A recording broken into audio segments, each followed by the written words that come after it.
lecture, we will introduce one last concept related to the planning of time in a project, the organizational feasibility.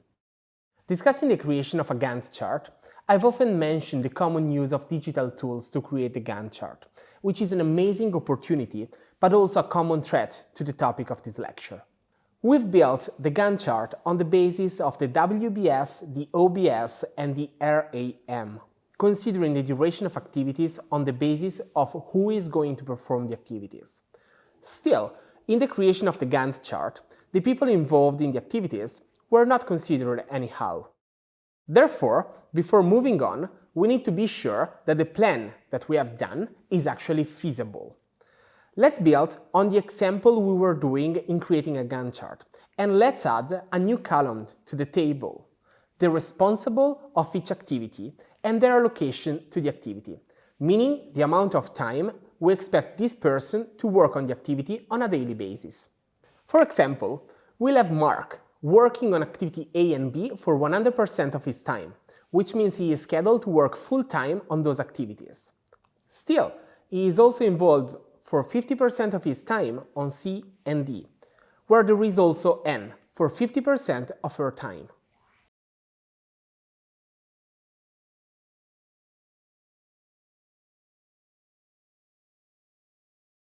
We can map the resource allocation for each person involved, which means creating a graph where we have the time on the horizontal axis and the allocation level on the vertical axis.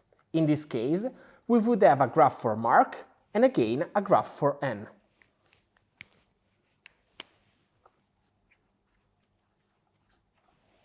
Then, using the information coming from the Gantt chart, we would start seeing the allocation. For example, we'll have 100% of Mark on activity A for the first 3 periods. Still, we need him also for B, which means that we would need 200% of Mark from 0 to 3 and again 100% from 3 to 5. This is showing that the project is not feasible as is. Still, moving on, we can see that we'll need 50% of Mark's time from 6 till the end of the project, for activities C and D.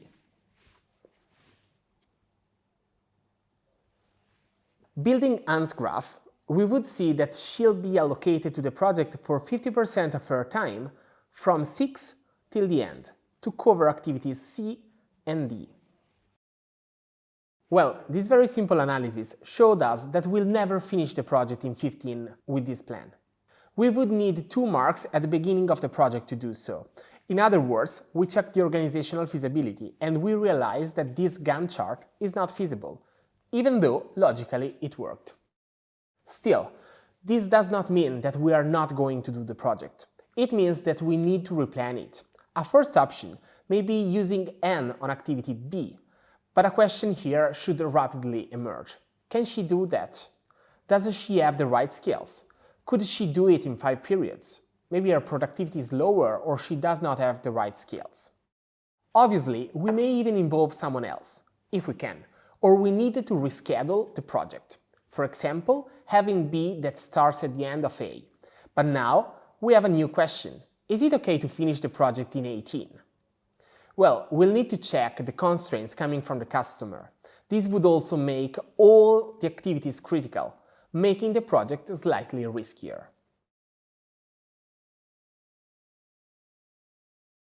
Please consider that we are working on an extremely simple example, while real projects have dozens, hundreds, even thousands of activities. Also in this case, project management softwares can help us managing this feasibility. Still, we need to be highly aware of 2 different things. First of all, to insert in the software this information to make the check. Second, to pay attention to the software setting. Indeed, they can often solve the over-allocation issue managing the floats of various activities. But we'll need to check that its hypothesis, such as the chance to split into 2 activities and then use the float centrally, is feasible for this activity.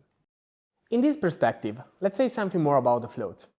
In some cases, what we can see is a project manager that decides autonomously to reduce the float, which means they decide to start the activity later using part or all the float they've got. So in this way, he is increasing the criticism of the activity. They're increasing the risk of being late. Still, this may create an availability of resources to manage an overall location. Another case may be the following.